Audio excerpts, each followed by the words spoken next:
2024 সালের 23 জুন বাংলাদেশ সেনাপ্রধানের দায়িত্ব গ্রহণ করেন জেনারেল ওয়াকারুজ্জামান। এরপর থেকে এখন পর্যন্ত তিনি যেভাবে একের পর এক চ্যালেঞ্জের মুখোমুখি হচ্ছেন তা সাম্প্রতিক বছরগুলোতে আর কোনো সেনাপ্রধানকে হতে হয়নি। ঐতিহাসিক জুলাই আন্দোলন, গণঅভ্যুত্থান, 5ই আগস্ট এর পরবর্তী বাংলাদেশ, নতুন অন্তর্বর্তী সরকারের অধীনে শপথ, আইন শৃঙ্খলা রক্ষা, সেনাপ্রধান যেন বিশ্রাম নেওয়ারও সময় পাচ্ছেন না। এসবের মধ্যেও অনেক বিচক্ষণতার সাথে তিনি তার দায়িত্ব পালন করে যাচ্ছেন। ছাত্র জনতাকে দমাতে আওয়ামী সরকার যখন প্রথমবার কারফিউ জারি করেছিলেন তখন থেকেই সবার নজর ছিল সেনাপ্রধান ওয়াকারুজ্জামানের দিকে। সেনাবাহিনীর এই জেনারেলের সিদ্ধান্তের উপরেই নির্ভরশীল ছিল বাংলাদেশের ভবিষ্যৎ।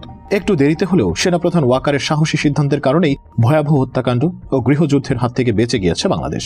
বাংলাদেশ জাতীয় পার্টির চেয়ারম্যান আন্দালিব রহমান পার্থ মনে করেন, বাংলাদেশের ইতিহাসের সেরা 5 জন সেনাপ্রধানের তালিকা করলে সেখানে অবশ্যই জেনারেল ওয়াকারের নাম আসবে। এদিকে সেনাপ্রধান ওয়াকারুজ্জামান কি ভাবছেন বর্তমান ও ভবিষ্যৎ বাংলাদেশ নিয়ে, সেসব কিছুর বিস্তারিত নিয়েই সাজানো হয়েছে ট্রেন্ডস নামের আজকের এই ভিডিওটি। গণঅভ্যুত্থান পূর্ব ও পরবর্তী সময়ের সবচেয়ে গুরুত্বপূর্ণ এবং প্রভাবশালী ব্যক্তিদের তালিকায় সেনাপ্রধান জেনারেল ওয়াকারুজ্জামানের নাম অবশ্যই থাকবে। তার দূরদর্শী সিদ্ধান্ত একদিকে যেমন দেশকে স্বৈরাচার মুক্ত করেছে, সেভাবেই তিনি দেশকে বাঁচিয়েছেন সম্ভাব্য এক গৃহযুদ্ধ থেকে। অগ্নিঝরা জুলাইয়ের শেষ ভাগে ছাত্র জনতা বিজয়ের দ্বারপ্রান্তে থাকলেও আওয়ামী সরকার কর্তৃক দেশ জুড়ে সেনাবাহিনী মোতায়েনের কারণে আন্দোলন অনেকটাই থমকে যায়। আমাদের গর্বের এই বাহিনী জনতার বিরুদ্ধে যাবে কি না তা নিয়ে চলছিল ব্যাপক জল্পনা কল্পনা। প্রাক্তন প্রধানমন্ত্রী শেখ হাসিনার সাথে সেনাপ্রধান ওয়াকারুজ্জামানের আত্মীয়তার খবরে আরো বিচলিত হয়ে ওঠে সবাই। তবে শেষ পর্যন্ত জনতার কাতারে ছিলেন ওয়াকারুজ্জামান। বাংলাদেশ জাতীয় পার্টির চেয়ারম্যান আন্দালিব রহমান পার্থ ডেইলি যুগান্তরকে দেয়া এক সাক্ষাৎকারে বলেন, সেনাপ্রধান এবং ওনার টিম যে কাজ 5 আগস্ট করেছেন, যেভাবে করেছেন, তাতে পার্থ ওনাকে সম্মানের জায়গাতেই রাখেন। সেই সাথে পার্থ মনে করেন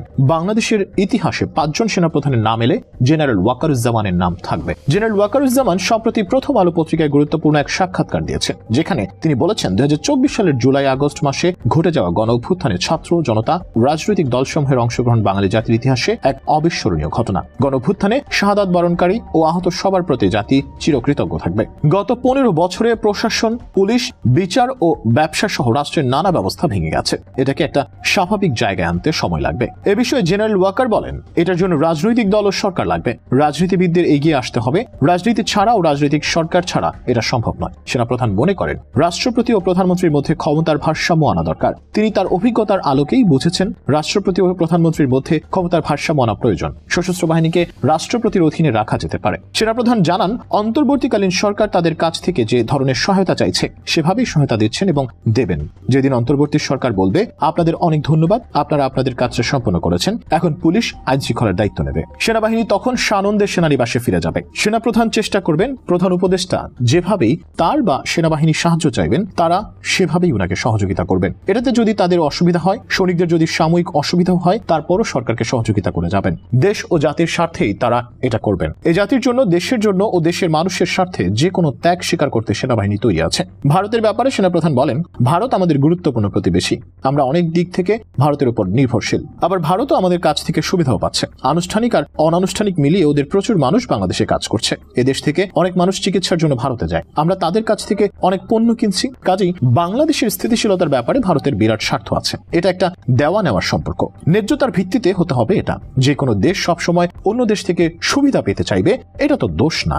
আমি যদি আদায় করে নিতে না পারি, দোষ তো আমারও। এই বিষয়গুলো দেখতে হবে। আমাদের ন্যায্যতার ভিত্তিতে সুসম্পর্ক বজায় রেখে চলতে হবে। জনগণ যেন কোনোভাবেই মনে না করে ভারত বাংলাদেশের উপর কর্তৃত্ব করছে বা এমন কিছু করছে যা আমাদের স্বার্থের পরিপন্থী। যে কোনোভাবেই মানুষ যেন এটা না ভাবে। চীনের সঙ্গে সম্পর্ক নিয়ে জেনারেল ওয়াকার বলেন, সবার সঙ্গে বন্ধুত্ব, কারোর সঙ্গে বৈরিতা নয়। আমাদের এই পররাষ্ট্রনীতি চমৎকার। আমাদের ভারসাম্য রেখে এগিয়ে যেতে হবে। চীন আমাদের উন্নয়নের অংশীদার। বাংলাদেশে তাদের অনেক বিনিয়োগ আছে। কাজে চীন আমাদের জন্য অত্যন্ত গুরুত্বপূর্ণ। চীনের অনেক সমরাস্ত্র সেনাবাহিনী ব্যবহার করছে, বিমান বাহিনী ব্যবহার করছে। তাদের সমরাস্ত্র তুলনামূলকভাবে সস্তা। সেনাপ্রধান জানান, আমেরিকার সঙ্গেও আমাদের সম্পর্ক ভালো। আমরা এটা বজায় রেখে চলব। সেনাপ্রধান মনে করেন সামরিক বাহিনীর অবশ্যই রাজনীতিতে হস্তক্ষেপ করা উচিত নয়। রাজনীতিতে নাক গলানোর বিষয়টি সেনাবাহিনীর জন্য ক্ষতিকর। অতীতে এগুলো হয়েছে, আমরা অতীত থেকে শিখেছি। এটা কখনো ভালো ফল বয়ে আনেনি। এজন্য সেনাপ্রধানের অঙ্গীকার হচ্ছে সেনাপ্রধান হিসেবে নিজের মেয়াদকালে তিনি রাজনীতিতে নাক গলাবেন না। তিনি সেনাবাহিনীকে রাজনৈতিক পরিমণ্ডলে হস্তক্ষেপ করতে দেবেন না। এটাই তার স্পষ্ট অঙ্গীকার। তিনি এবং তার বাহিনী মনে প্রাণে বিশ্বাস করেন রাজনীতিবিদদের বিকল্প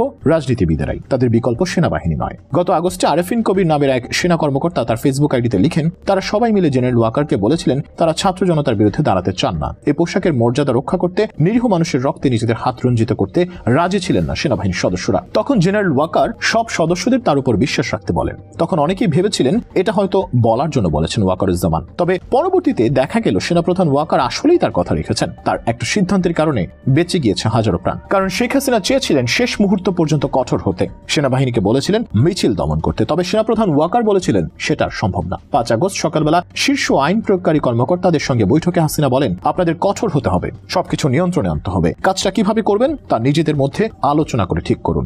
যদিও পরিস্থিতি বুঝতে পেরে ঘনিষ্ঠজনেরা শেখ হাসিনাকে বলেছিলেন পদত্যাগ করাই ভালো হবে, কিন্তু হাসিনা তাদের কথা শোনেননি। পরিস্থিতি নিয়ন্ত্রণের বাইরে চলে যাচ্ছে দেখে সেনাপ্রধানও বারবার ফোন করে হাসিনাকে পদত্যাগ করতে বলেন, কিন্তু শেখ হাসিনা উল্টো বিক্ষোভ দমনে সব বাহিনীকে আরো কঠোর হতে বলেন। তবে বাহিনীগুলো এতে রাজি হয়নি। পদত্যাগপত্রে স্বাক্ষর করার আগে হাসিনা পরোক্ষভাবে 3 বাহিনীর প্রধানকে বিশ্বাসঘাতক বলেছেন। তবে শেখ হাসিনার কাছে বিশ্বাসঘাতক হলেও সারা বাংলাদেশের জনগণের বন্ধুর স্বীকৃতি পেয়েছেন জেনারেল ওয়াকারুজ্জামান, কারণ তার ওই সাহসী সিদ্ধান্তের কারণেই দেশ এক সম্ভাব্য গৃহযুদ্ধ থেকে রক্ষা পেয়েছে। সেনাপ্রধান ওয়াকারুজ্জামান সম্প্রতি বলেছেন, বর্তমানে জটিল ও কঠিন একটা সময়ের মধ্য দিয়ে যাচ্ছে দেশ। এই মুহূর্তে নিজেদের দাবি দাওয়াগুলো আমরা যেন সীমিত রাখি, সরকারকে বিরক্ত না করি, তাহলে সেটা আমাদের আইন শৃঙ্খলা রক্ষায় সাহায্য করবে। ধৈর্য ধারণ করি, ব্যবসায়ী শিল্পোদ্যোক্তাদের জিনিসপত্রের দাম নিয়ন্ত্রণে রাখা উচিত। এটা মুনাফার সময় নয়, চিরাচরিত প্রথার বাইরে গিয়ে কিছু করাটা জরুরি, কারণ দেশ তো এক কঠিন পথে চলছে। এ থেকে উত্তরণ পেতে হলে রাজনৈতিক দলকে আসতে দিন।